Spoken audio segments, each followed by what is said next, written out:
Welcome to another 7 Minutes with Matt. I am your host, Matt Rogers, and thank you for spending the next 7 minutes with me because I believe it is going to affect the next 7 weeks of your life. Today, we're going to talk about culture crafting. What is that? What does that even mean?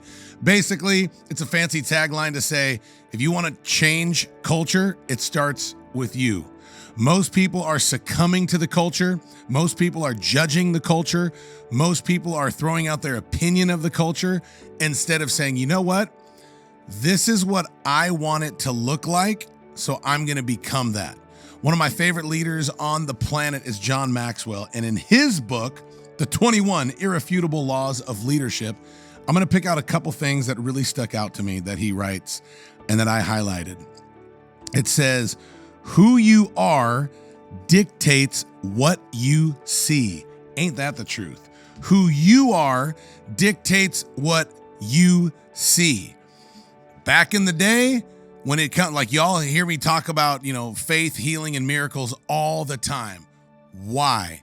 Because there was a part of my young life where I walked in that because of my mom. I saw her and I saw myself as that, so we did that all the time. Then mom passed away. I didn't see it anymore. I didn't see it in me, so I didn't look for it. And then in 2010, I started seeing opportunity in every obstacle when it came to people who were in trouble, like with cancer or in a wheelchair or anyone that had infirmity. I never looked at that like, oh, well, that's just God's plan for their life. I looked at it as an opportunity to bring healing because that's what I saw. What you see or who you are is going to determine what you see. The other thing John Maxwell says is how you see the world around you is determined by who you are. So basically, who you are and how you see yourself is how you are going to see other people and treat other people. A good example is when I was a young dad, my 17-year-old son now, Braden. For those of you who don't know him, Braden is probably one of the kindest dudes on the planet. He is not an extremely athletic guy. He's extremely smart. He loves people. He loves business, networking, talking. Like he's got my personality. He doesn't have my passion to be a football player. But when I was a young dad, he's my first son.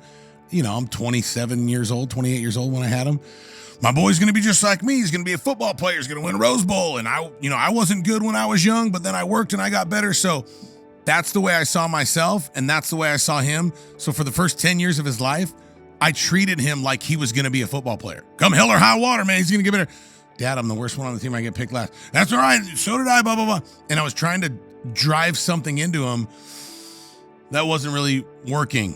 And it created a culture with him and I that still to this day, which by the way, we're fine, but still to this day, little things will pop up and come out of his mouth because of the way that I treated him. That sounds worse than it is. I didn't treat my son bad, but the way that I viewed him at a young age, I saw him for something that he wasn't. And when it comes to the culture in your home, in your business, or just our world around us, how you see yourself is how you're going to treat people.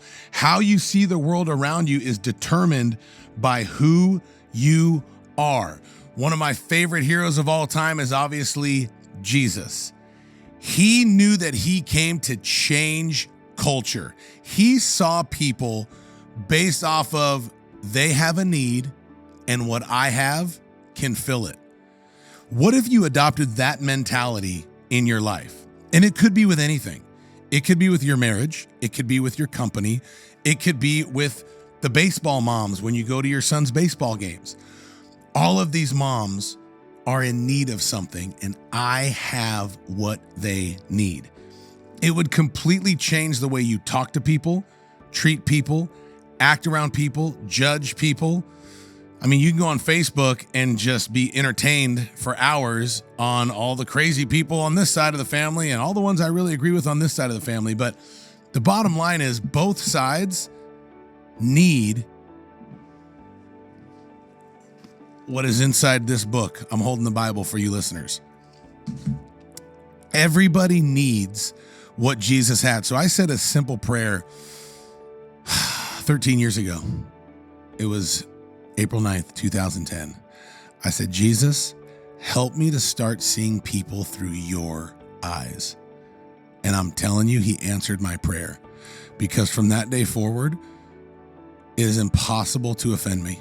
I don't get offended by people anymore. All the negative comments that people send about, when I'm wrong, when I talk on this or how I believe whatever, it's fine. It doesn't offend me. I might not agree with it. And it's not like, I don't agree with that, Matt. Like, dude, I stopped getting offended a long time ago because I became free from me. I always thought you were the problem.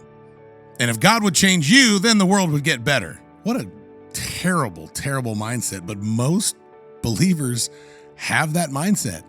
Jesus, come quickly. God's coming soon. Basically, they're saying, to hell with me, or to hell with you, to heaven with me, because I'm going to get swooped up in the great rapture and God's going to burn all these people and they are screwed. I mean, that's basically the mentality, because they don't see people through the eyes of Jesus. They might believe in Jesus.